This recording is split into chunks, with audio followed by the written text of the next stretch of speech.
Good evening everyone, this is Rajesh here and welcome to my YouTube channel that is the Rankers Academy। आज का अपन का second lecture है chapter third का part number 7, ठीक है, वो डिस्कस करेंगे।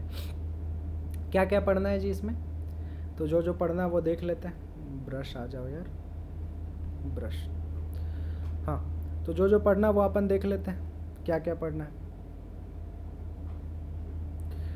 तो अपन को पढ़ना है चैप्टर थर्ड का पार्ट 7 में कंटेंट्स ऑफ द लेक्चर क्या, application of Kohlrausch law. कोहलराश law का क्या एप्लीकेशन है, इलेक्ट्रोलाइटिक सेल क्या होता है। अभी तक हमने जितना भी सेल पढ़ा वो गैल्वेनिक सेल पढ़ा था। मतलब गैल्वेनिक सेल क्या करता था, केमिकल एनर्जी से इलेक्ट्रिकल एनर्जी बनाता था। अब इलेक्ट्रोलाइटिक सेल पढ़ेंगे, मतलब क्या होगा, इलेक्ट्रिकल एनर्जी से केमिकल रिएक्शन होगा, ठीक है। और फैराडे लॉ ऑफ इलेक्ट्रोलाइसिस जो कि सेकंड किडनी है, मतलब second most important topic of this chapter after Kohlrausch law.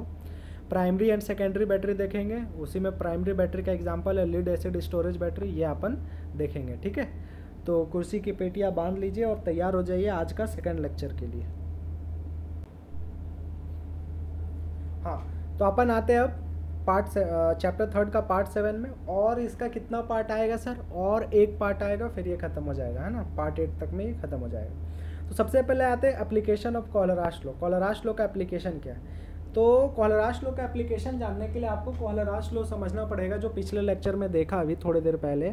क्या था क्या कोहलराश लॉ, कोहलराश लॉ बोलता था कि किसी भी इलेक्ट्रोलाइट का अगर पूरा हमको चाहिए, किसी भी इलेक्ट्रोलाइट का हमको लिमिटिंग मोलर कंडक्टिविटी चाहिए लैम्डा नॉट एम, तो उसका वैल्यू क्या होता है, lambda naught M of cation plus lambda naught value of anion. बस यही था कोहलराश लॉ। स्ट्रॉन्ग इलेक्ट्रोलाइट और वीक इलेक्ट्रोलाइट दोनों के लिए, दोनों का डेफिनेशन, दोनों का डिफरेंस क्या होगा। तो देखो डिफरेंस तो जैक बोर्ड वाले ऐसे ही जान जाओ।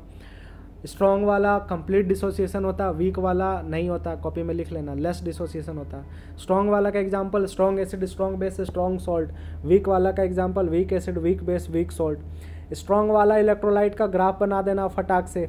स्ट्रॉन्ग वाले का ग्राफ कैसा बनता है, स्ट्रॉन्ग वाले का ग्राफ बनता है, बताओ स्ट्रॉन्ग वाले का ग्राफ कैसा बनता था, हाइपरबोला बनता था कि स्ट्रेट लाइन बनता था नीचे वाला। तो आंसर है कि सर जो वीक वाला होता था, वीक वाला उसका बनता था हाइपरबोला, और स्ट्रॉन्ग वाला का बनता था ये वाला। बस 3 डिफरेंस हो गया, काम खत्म। तो आते हैं सबसे पहले अपन एप्लीकेशन ऑफ कोहलराश लॉ में। On finding the degree of dissociation, Kohlrausch law का यूज़ करके अपन 3 चीज़ निकाल सकते हैं। तो क्वेश्चन अगर ऐसे आ गया, स्टेट एंड एक्सप्लेन कोहलराश लॉ, तो प्रीवियस वीडियो में स्टेट एंड एक्सप्लेन तो बता दिया है, और ऐसे लिख दिया सेकंड पार्ट में इसी में, राइट एनी 2 या 3 एप्लीकेशन ऑफ कोहलराश लॉ। तो क्या लिखेंगे, the 3 application of Kohlrausch law are on finding the degree of dissociation, कोई भी चीज़ कितना टूट रहा है अल्फा निकालने का काम आता है। दूसरा on finding the dissociation constant, ये कांस्टेंट है के, डिसोसिएशन कांस्टेंट, वो निकालने का काम आता है। तीसरा on finding the solubility of sparingly salt, कोई भी नमक का घुलनशीलता कितना है ना, वो निकालने के काम आता है। तो 3 के काम आता है, ठीक है। क्या चीज़ के काम आता है, on finding the degree of dissociation. तो डिग्री ऑफ डिसोसिएशन अभी देखेंगे, अल्फा क्या होता है वो निकालने का काम आता है। तो डिग्री ऑफ डिसोसिएशन मतलब कितना टूटा, अभी बताया था ना, 100 अगर NaCl लिए 100, तो उसमें से मात्र 50 Na प्लस और 50 Cl माइनस बना, मात्र 50 बना, तो सिर्फ 50 ही टूटा, कितने में, 100 में। तो इसका डिग्री ऑफ डिसोसिएशन 1/2 यानी 0.5 हो गया। कितना टूटा बटा ओरिजिनल कितना होना चाहिए था। तो डिग्री ऑफ डिसोसिएशन का फॉर्मूला क्या होता है, alpha is equal to lambda of M at C concentration बटा लैम्डा ऑफ एम एट 0। ये लड्डू मतलब 0 कंसंट्रेशन मतलब लिमिटिंग, है ना। तो अल्फा का फॉर्मूला क्या होता है, लिमिटिंग मोलर कंडक्टिविटी किसी भी कंसंट्रेशन पे, लेकिन 0 पे, किसी भी कंसंट्रेशन पे, ठीक है, किसी भी कंसंट्रेशन पे लिमिटिंग मोलर कंडक्टिविटी का वैल्यू ले लो, उसको डिवाइड कर दो 0 वाले से, मतलब लिमिटिंग मोलर कंडक्टिविटी से, तो दोनों का जो रेशियो आएगा उसी को अपन क्या बोलते हैं, डिग्री ऑफ डिसोसिएशन कहते हैं। जैसे क्वेश्चन नंबर 1 बहुत इंपॉर्टेंट है, काफ़ी इंपॉर्टेंट, डिग्री ऑफ डिसोसिएशन बहुत निकालने आता है, जैक बोर्ड CBSE दोनों में, है ना। तो काफ़ी आसान सा सवाल है, calculate the degree of dissociation. अगर लैम्डा, देखो सिर्फ लैम्डा एम दे रखा है 390.5, अच्छा नॉट ऑफ ये और नॉट ऑफ वो दे रखा है, मतलब बाबू क्वेश्चन में lambda M of acetic acid किसका, एसिटिक एसिड CH3COOH का कितना दे रखा है सर? वो वैल्यू दे रखा है 390.5, ठीक है। और हमको क्या दे रखा, लैम्डा नॉट लिखने, NOT को नॉट लिख दिया ना, मतलब समझ जाना कि लैम्डा नॉट M ऑफ किसका है, H प्लस का। कितना दे रखा बाबू, 349.6, ठीक है। और lambda naught M of CH3COO minus का कितना दे रखा है बाबू, 40.9, ठीक है। तो हमको पता है कि अगर लैम्डा नॉट वाले को नॉट वाले से जब जोड़ेंगे तो जो आंसर आएगा वो नॉट वाले का आएगा। तो H प्लस प्लस 3H3COOH क्या होता है, या CH3COO माइनस ही है ना, यस H नहीं है, CH3COO माइनस है, ठीक है। तो हम क्या करते हैं ना, हम लोग जानते हैं कि हमको सिर्फ क्या पता है, हमको लैम्डा M ऑफ CH3COOH पता है, ठीक है। कितना, 390.5। हमको अल्फा निकालने के लिए बटा में क्या करना पड़ेगा, लैम्डा नॉट M निकालना पड़ेगा, किसका, CH3COOH का। और फॉर्मूला क्या लिखेंगे, lambda naught of CH3 plus lambda not of COO minus, है ना, CH3COO माइनस, ठीक है। या H, सॉरी यार, नींद में कुछ भी कर रहा हूँ मैं। देखो अबे इसको तोड़ेगा तो किस में टूटेगा, CH3COO माइनस में और H प्लस में। तो लिखो ना वही चीज़, लैम्डा नॉट M ऑफ CH3COOH का वैल्यू क्या हो गया, क्लासेस ज़्यादा हो रहा है लग रहा है, lambda naught M of CH3COO minus plus lambda naught M of H plus. अबे सब वैल्यू भी दे रखा है सर, H प्लस के जगह पुट कर दो 349.6, CH3COO माइनस के जगह 40.9, तो कितना हो गया 40.9 प्लस 349.6, तो 9 और 6 15 का 5 हाथ में 1, 9 और 1 10, 9 और 1 10, 0 हाथ में 1, 4 1 5 और 4 9 और 3 का 390.5 आ गया। कितना आ गया, 390.5 आ गया ना। हाँ, तो अब देखो, अब अल्फ़ा का वैल्यू निकालना है। अल्फ़ा का वैल्यू क्या होता है, lambda M of lambda naught M, यही ना। तो लैम्डा M CH3COOH का वैल्यू कितना दे रखा, 390.5, और लिमिटिंग वाला भी वैल्यू जोड़ घटाव करके कितना आया, 390.5, कट के कितना आ गया 1, डिग्री ऑफ डिसोसिएशन 1, मतलब पूरा कंप्लीट टूट गया, ठीक है। तो यहाँ से क्या पता चला, बिना नॉट वाला, मतलब बिना लिमिटिंग वाला क्वेश्चन में दिया रहेगा और ये दो डाटा दे रहेगा, उसको जोड़ देना, तो नॉट वाला निकाल देना, दोनों को डिवाइड कर देना, आपका डिग्री ऑफ डिसोसिएशन आ जाएगा। Next on finding the dissociation constant, ठीक है। तो ये कैसे निकालते हैं देखते हैं। हाँ, तो देखो डिसोसिएशन कांस्टेंट के कैसे निकालते हैं, कभी पूछता नहीं है, IIT में पूछा जाता है। देखो होता क्या, बस याद रहना चाहिए, क्योंकि थ्योरी में बोलोगे ना कि 3 चीज़ होता है, 3 एप्लीकेशन होता है, फॉर्मूला तो लिखना पड़ेगा। तो कप्पा इज इक्वल टू होता है C अल्फा स्क्वायर बटा 1 माइनस अल्फा। सर क्या करना है, कंसंट्रेशन क्वेश्चन में हमेशा दिया रहेगा और सेम इसी तरीके से दे देगा, तो अल्फा निकाल लोगे, बस पुट कर दोगे तो तुम्हारा डिसोसिएशन कांस्टेंट निकल जाएगा। न्यूमेरिकल इंपॉर्टेंट नहीं है बोर्ड्स के लिए। Next on finding the solubility of salt, कौन सा सॉल्ट कितना घुलेगा। हम लोग को पता है ना, बचपन से पढ़े कि NaCl का सोलिबिलिटी 32 होता है, मतलब लगभग 100 ग्राम पानी में 32 ग्राम ऑफ Na प्लस को डिजोल्व किया जा सकता है 100 ग्राम पे, ठीक है। तो वो उसका सोलिबिलिटी हो गया, ठीक है। उसी प्रकार अपन सोलिबिलिटी किस तरीके से निकाल सकते हैं, तो सोलिबिलिटी का जो फॉर्मूला होता है वो लिख लो, वो होता है कप्पा का मतलब कंडक्टिविटी इंटू 1000 बटा lambda M, molar conductivity, limiting नहीं, सिर्फ मोलर कंडक्टिविटी। तो ये 3 एप्लीकेशन होता है, बस आपको जानना है। 1 वाला आपको जरूर जानना है, क्योंकि आपको उसमें न्यूमेरिकल भी सॉल्व करना है। नेक्स्ट है इलेक्ट्रोलाइटिक सेल और इलेक्ट्रोलाइसिस किसको बोलते हैं, गैल्वेनिक सेल का उल्टा। That cell which converts electrical energy into chemical energy is known as electrolytic cell. It is totally opposite of galvanic cell. Loan का जस्ट अपोजिट होता है। लोन में क्या होता था, LOAN, left oxidation, anode, N का मतलब नेगेटिव, ये होता था ना। लेफ्ट ऑक्सीडेशन एनोड नेगेटिव, इसका जस्ट उल्टा होता है, मतलब अब लेफ्ट में रिडक्शन होगा और एनोड नेगेटिव नहीं पॉजिटिव हो जाएगा। अच्छा, जस्ट उल्टा। हाँ सर। इलेक्ट्रोलाइसिस किसको बोलते हैं? बचपन में पढ़ा है इलेक्ट्रोलाइसिस क्लास 10 में, या इलेक्ट्रोलाइटिक डिकम्पोजिशन ऐसे करके, एक होता था थर्मल डिकम्पोजिशन और एक होता था इलेक्ट्रोलाइटिक डिकम्पोजिशन। तो इलेक्ट्रोलाइटिक डिकम्पोजिशन या इलेक्ट्रोलाइसिस का मतलब होता है वो प्रोसेस जिसमें हम लोग बिजली ऊर्जा, विद्युत ऊर्जा यानी इलेक्ट्रिकल एनर्जी का यूज करके कोई केमिकल रिएक्शन करते हैं, उसी को इलेक्ट्रोलाइसिस कहते हैं। That process in which electrical energy is used in carrying out non spontaneous chemical reaction. Non spontaneous word नहीं भी लिखेगा चलेगा। That reaction in which electrical energy is used in carrying out a chemical reaction is known as electrolysis.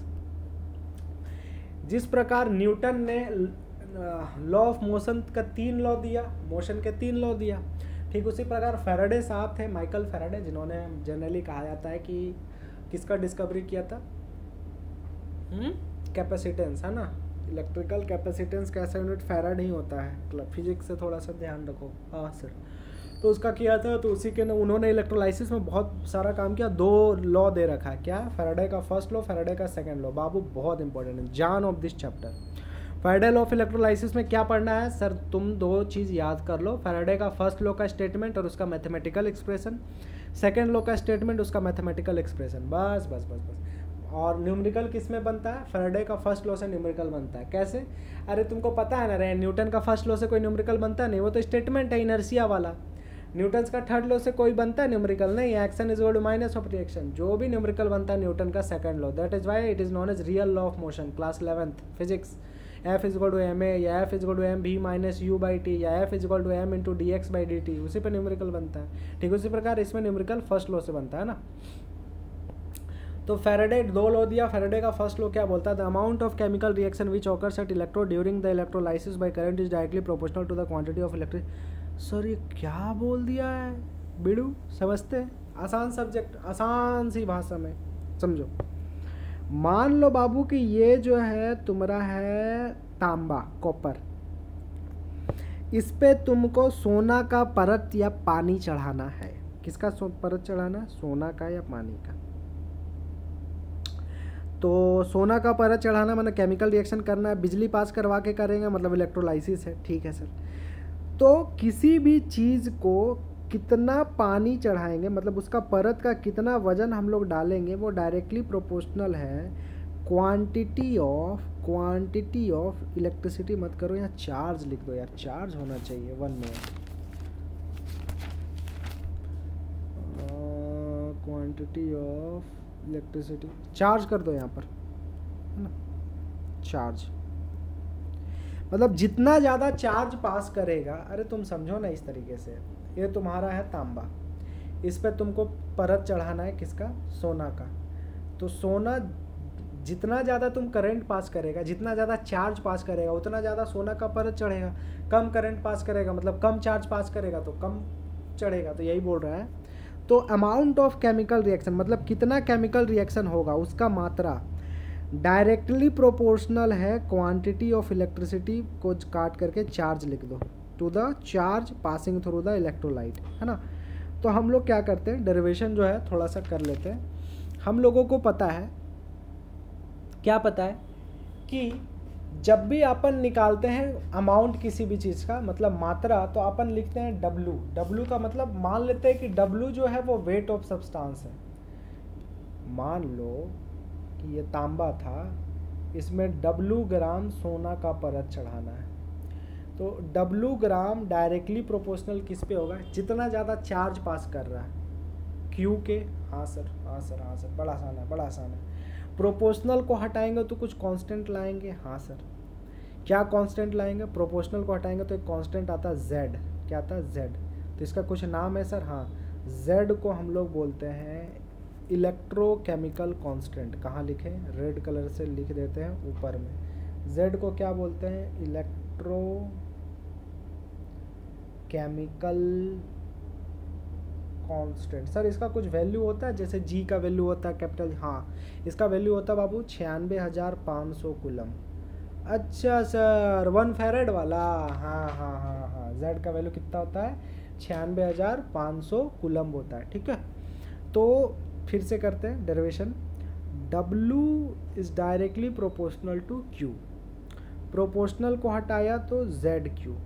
हम लोग जानते हैं कि I is equal to Q बटा T होता है। हाँ सर, current is equal to charge बटा टाइम, तो Q इज इक्वल टू क्या हो जाएगा, I इंटू T हो जाएगा, पुट करो तो W is equal to Z into I into T। यही होता है फैराडे का फर्स्ट लॉ का मैथमेटिकल डेरिवेशन। कितना वेट ऑफ सब्सटेंस डिपॉजिट हुआ उसका परत चढ़ेगा, वो डिपेंड करता है करंट पर और कितने समय तक तुम इससे करंट पास कर रहे हो, और Z। तो यहाँ पर W, Z और I और T का मतलब क्या है, W is the weight of substance deposit, Z is equal to electrochemical constant जिसका वैल्यू है 96,500 coulomb, I is equal to amount of electric current passing, T is equal to time for which electric current is passed. खत्म, first law का derivation खत्म। Faraday का second law, Faraday का second law बहुत लोगों को समझ में नहीं आता, लेकिन हमको समझ में नहीं आता कि बहुत लोगों को क्यों समझ में नहीं आता। सबसे आसान है, क्या बोल रहा है देखो, मान लो कि हमारे पास दो अलग अलग इलेक्ट्रोड है, एक ये है एक ये है, दो अलग अलग इलेक्ट्रोड है ना, मेटल का रोड है, इस पे भी हमको परत चढ़ाना है, इस पे भी हमको परत चढ़ाना है, ठीक है। तो इस पे अगर दोनों से सेम करंट पास कर रहे हैं, दोनों से क्या कर रहे हैं, सेम करंट पास कर रहे हैं, दोनों से कितना करंट पास कर रहे हैं, सेम, फिर भी क्या होगा कि किसी से ज़्यादा, किसी मतलब अगर दोनों में मान लो 100 एम्पेयर ही करंट पास किए, तो किसी में कोई ऐसा मेटल होता है जो आसानी से ज़्यादा परत को चढ़ा लेता है अपने ऊपर, और कोई कम चढ़ा पाता है। तो किसी मेटल में क्या होगा कि वेट ऑफ सब्सटेंस डिपॉजिट ज़्यादा होगा, किसी में क्या होगा, कम होगा। तो इसने कुछ नहीं बोला, इसमें बोला the amount of different substance liberated by the same quantity of electric passing through the electrolytic solution are proportional to their chemical equivalent. मतलब ये दो अलग अलग प्रकार का रॉड है, इन दोनों पे डिफरेंट सब्सटेंस का अपन क्या कर रहे हैं, डिफरेंट सब्सटेंस का परत चढ़ा रहे हैं, किसी में गोल्ड का परत चढ़ा रहे हैं, किसी में सिल्वर का परत चढ़ा रहे हैं। तो जो भी परत चढ़ने का वेट आएगा वो डायरेक्टली प्रोपोर्शनल होगा उसके इक्विवेलेंट वेट के। W is directly proportional to E। तो ऐसे लिखना तुम लोग, मैथमेटिकल एक्सप्रेशन ऐसे लिखना, W1 is directly proportional to E1।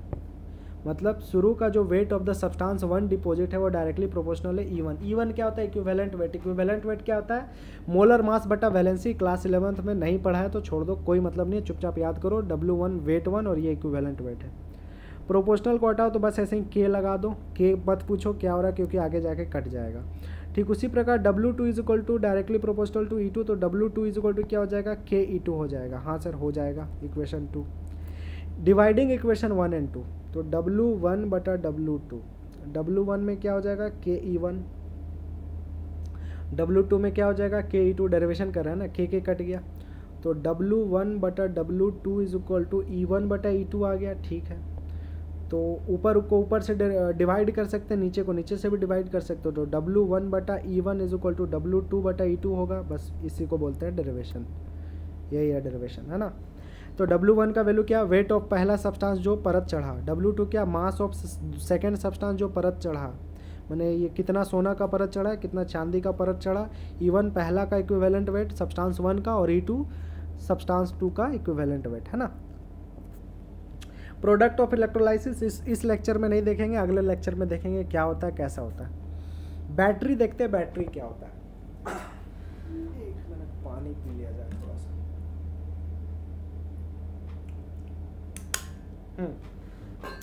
Battery क्या होता है, अपन पढ़े हैं कि बहुत सारा सेल, ये सेल होता है ना, बहुत सारा सेल को अगर सीरीज में जोड़ दिया जाए, तो वो क्या बनाता है, बैटरी बनाता है। तो ये पूरा क्या बन गया, बैटरी बन गया। तो battery is a collection of 2 और मोर सेल्स, बैटरीज की जगह सेल्स कर लो। Battery is a collection of 2 और more cells connected in series. Battery दो प्रकार का होता है, प्राइमरी बैटरी और सेकेंडरी बैटरी। वैसा बैटरी जिसको चार्ज नहीं कर पाते, एक बार खराब तो खराब, उसको प्राइमरी बैटरी। वैसा बैटरी जिसको बार बार रिचार्ज कर सकते हैं, उसको सेकेंडरी बैटरी। जैसे बार बार रिचार्ज होता है मोबाइल का battery, that is a secondary battery. हमारा इन्वर्टर का battery, that is a secondary battery. लेकिन अगर टीवी का रिमोट का बैटरी ख़त्म हो गया, रिचार्ज नहीं करते तो वो प्राइमरी बैटरी हो गया। हमारा जो घड़ी का बैटरी होता है एक बार ख़त्म हो गया तो नहीं रिचार्ज कर पाते तो वो भी आपका प्राइमरी बैटरी हो गया, है ना। तो प्राइमरी बैटरी में एक ही बार रिएक्शन होता है, battery becomes dead after once use, एक बार यूज करने के बाद डेड हो जाता है। एग्जाम्पल क्या है, ड्राई सेल और मरकरी सेल। बाबू ड्राई सेल पहले बड़का टॉर्च वाला देखता था तुम लोग, इस तरीके से बना हुआ रहता था, बड़ा सा टॉर्च के लिए इस तरीके से एवरेडिक आता था ना, इस तरीके से, इसको बोलते हैं ड्राई सेल, जिसका अभी पढ़े ना 1.5 वोल्ट 1.1 वोल्ट होता है, 1.1 वोल्ट। या कभी भी स्कूल में कुछ भी अगर मिल जाता था हम लोगों को प्रोजेक्ट, तो कुछ नहीं करते थे, वो 1.1 वोल्ट वाला ड्राई सेल लेते थे और घुरनी घुरा के दे देते थे, है ना। विंड मिल, सोलर प्लांट, ये सब फालतू चीज़ बनाते थे, है ना, कोई जिसका यूज नहीं है। Next example of primary cell, dry cell और मरकरी सेल। ड्राई सेल और मरकरी सेल का दोनों को तुमको में से ड्राई सेल का तुमको रिएक्शन याद रखना है, रट जाना है, और एक सेकेंडरी सेल में लीड एसिड स्टोरेज मतलब इन्वर्टर वाला का रिएक्शन रट जाना है, ठीक है। पहले समझाते हैं ड्राई सेल में होता क्या है। ये ड्राई सेल देखा है तुम लोग, ये हाँ सर देखा है, एवरेडी का तो बैटरी दिख रहा है, वही तो है। जब हम लोग अपना रिमोट वाला बैटरी या बड़का टॉर्च वाला बैटरी को थूर थार के तोड़ ताड़ देते थे तो अंदर में काला काला निकलता था। ये काला काला क्या है, कार्बन ब्लैक, कार्बन है, कार्बन, ठीक है सर। मसाला भी निकलता था, किस काला काला, एक तो काला काला रड जैसा रहता था मिट्टी का, वो कार्बन हो गया। सर अंदर में मसाला भी रहता था काला काला, वो क्या, वो भी बता दो ना। तो कार्बन और मैग्नीज डाइऑक्साइड का मिक्सचर। अरे सर क्या आप बात कर रहे हैं, ठीक है सर। और बैटरी का बाहर जो है वो टीना का बना रहता है, भाई टीना नहीं है, वो जिंक है, ठीक है, जिंक है ना सर टीना ही तो रहता है, मजाक क्यों कर रहे हो। अबे टीना रहता है लेकिन उसमें जिंक का थोड़ा सा परत रहता है ना। अब तुम लोग हो गरीब, तो गरीब हो तो तुम लोग सस्ता बैटरी खरीदोगे ना। रिमोट का बैटरी एक आता है ब्लू वाला और एक आता है तुम्हारा रेड वाला, तो नहीं सर सस्ता में मिलता है ब्लू वाला, तो ब्लू वाला खरीदेंगे, 5 रुपया बचाएंगे तो बचाओ, टीना मिला के दे देता है ना। जल्दी तुम उसका जल्दी ख़त्म हो जाता है, 2 या 3 महीना में, है ना। तो गरीबी नहीं दिखाना चाहिए, ठीक है। तो चलो अमीरी की ओर चलते हैं, तो थोड़ा सा पढ़ लेते क्या होता है। ये कार्बन होता है, ठीक है सर। ये जो बुरादा दिख रहा है काला काला, ये कार्बन प्लस मैग्नीज डाइऑक्साइड का होता है। ये जो बाहर में तुम्हारा मेटल का रहता है, ये बे मेटल तोड़ ताड़ के अलग नहीं कर देता है, ये जिंक का बना हुआ रहता है, ठीक है। ये जो काला काला रहता है इसमें कैथोड उसको बोलते हैं, क्या बोलते हैं, कैथोड। और जो बाहर टीना का परत रहता है बैटरी का, उसको अपन एनोड बोलते हैं, जिंक। तो बस तुमको क्या याद रखना है सर, ड्राई सेल में एनोड कौन होता है, जिंक। कैथोड कौन होता है सर, कार्बन, खत्म बात, ठीक है सर। तो ड्राई सेल में एनोड हो गया जिंक, और कैथोड में क्या हो गया, कार्बन। इसमें कुछ और चीज़ मिला हुआ ना, मैग्नीज डाइऑक्साइड MnO2, और अमोनिया भी मिला हुआ रहता है। तुम काम क्या करो ना, ये वैल्यू डाटा याद रखो। सेल पोटेंशियल 1.5 वोल्ट होता है, एनोड का रिएक्शन कैथोड का रिएक्शन रट जाओ, सिंपली रट जाओ इसको। क्यों हो रहा है, कैसा हो रहा है, ये तुमको अगर समझाने जाएंगे तो तुमको पढ़ाना पड़ेगा हमको आयोनिक इक्विलिब्रियम क्लास 11th का, जो कि बस की बात मेरे नहीं है, क्योंकि तुम लोग को आता नहीं है। अगर आता होगा तो कमेंट करना, समझा देंगे ना। आयोनिक इक्विलिब्रियम और केमिकल इक्विलिब्रियम नहीं आता है तो चुपचाप रट जाओ कि जिंक जो है, जिंक 2+ और 2 इलेक्ट्रॉन दे दिया है, तो बचपन वाला याद है, और सेकंड वाला तो रट ही जाओ कि मैग्नीज डाइऑक्साइड होता है, अमोनिया होता है, इलेक्ट्रॉन ले लेता है, मैग्नीज MnOH बन जाता है, प्लस अमोनिया को रिलीज कर देता है, बस खत्म, यही रिएक्शन है, यही 3 नंबर में आता है ना। तो ये पूरा तुमको याद होना चाहिए, सेकेंडरी बैटरी में आता है। अच्छा, प्राइमरी बैटरी का और एक एग्जांपल होता है मरकरी सेल। ये कौन सा है ना, मरकरी सेल क्या होता है ना, ये तुम्हारा एग्जाम्पल है बाबू पेंसिल बैटरी का, जो हम लोग का घड़ी में लगता है, इस तरीके से लगता है कि नहीं लगता है। घड़ी का बैटरी को ऐसे ऐसे हम बहुत बचपन में किया, ऐसे करके सजा करके खड़ा कर देते थे, और फिर गदा पेटो खेलते थे, है ना। तो वही वाला मज़ा आता था। तो वही मरकरी सेल है। मरकरी सेल में क्या होता है कि बाबू यहाँ पर भी देखो, बाहर में तो तुम्हारा मेटल रहेगा, ठीक है, अंदर में पेस्ट रहता है। क्या रहता है, पेस्ट। क्या चीज़ का पेस्ट रहता है, अंदर में पेस्ट रहता है मरकरी ऑक्साइड प्लस कार्बन का। किसका, मरकरी ऑक्साइड प्लस कार्बन का, है ना। जो पेस्ट होता है वो क्या होता है, जो पेस्ट होता है वो होता है कैथोड, और जो ये जो मेटल है वो होता है एनोड। अबे याद ऐसे रख लो ना, इलेक्ट्रोलाइटिक सेल में हमेशा मेटल एनोड होता है, उल्टा हो जाता है, ठीक है। चलो नेक्स्ट है सेकेंडरी सेल और बैटरी। सेकेंडरी सेल किसको बोलते हैं? वैसा रिएक्शन जिसमें वैसा बैटरी जिसमें रिएक्शन बहुत बार होता है, एक बार एग्जॉस्ट होने के बाद भी रिचार्ज कर सकते हैं। They are recharge by passing electric current in opposite direction. होता है क्या, समझाते हैं। जो बैटरी होता है शुरू बार में, तो शुरू बार में उसका रिएक्शन मान लो इधर होता है ना, इधर से इधर, दाएं से बायां। तो जैसे ही रिचार्ज खत्म हो जाता है और चार्ज खत्म हो जाता है, फिर उसको रिचार्ज करते हैं, तो रिएक्शन का डायरेक्शन क्या हो जाता है? उल्टा। बस ये समझो इतना।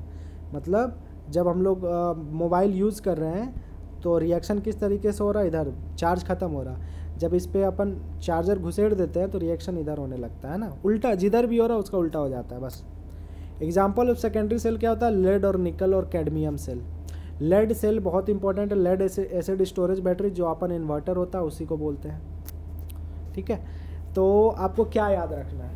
लेड एसिड स्टोरेज सेल में आपको ये याद रखना है, लेड है मतलब पीबी होगा, एसिड है मतलब सल्फ्यूरिक एसिड होगा, ठीक है। तो आपको ये याद रखना है कि कैथोड कौन है और एनोड कौन है। कैथोड हमेशा मेटल होता है, हमेशा। तो लेड मेटल है, सॉरी एनोड हमेशा मेटल होता है। जैसे उसमें जिंक था, एक में मरकरी था तो इसमें लेड एनोड हो गया। और जो कैथोड होगा वो हमेशा मिक्सचर होता है। इसमें किस चीज़ का मिक्सचर है बाबू? तो लेड ऑक्साइड का है और सल्फ्यूरिक एसिड का। बस एनोड का रिएक्शन, कैथोड का रिएक्शन रट लो, दोनों इक्वेशन को जोड़ दो। जोड़ा जोड़ी तो आता ही है, पीबी प्लस PbO2, तो लिख दिया पीबी प्लस, मैंने ये दोनों अगर तुम रट लिया तो जोड़ना तो आसान हो जाएगा। पीबी प्लस PbO2 तो लिख दिया पीबी प्लस PbO2। और 4 गो हाइड्रोजन है, 4 H+ है, और यहाँ पर सल्फेट है, SO4- 2 है। तो 4 हाइड्रोजन से 2 हाइड्रोजन और 2 सल्फेट अलग कर लो तो 2 सल्फ्यूरिक एसिड बन जाएगा। यहाँ 2 सल्फ्यूरिक एसिड हो गया। रिएक्शन का RHS में क्या, इधर लीड सल्फेट है, लीड सल्फेट लिख दो।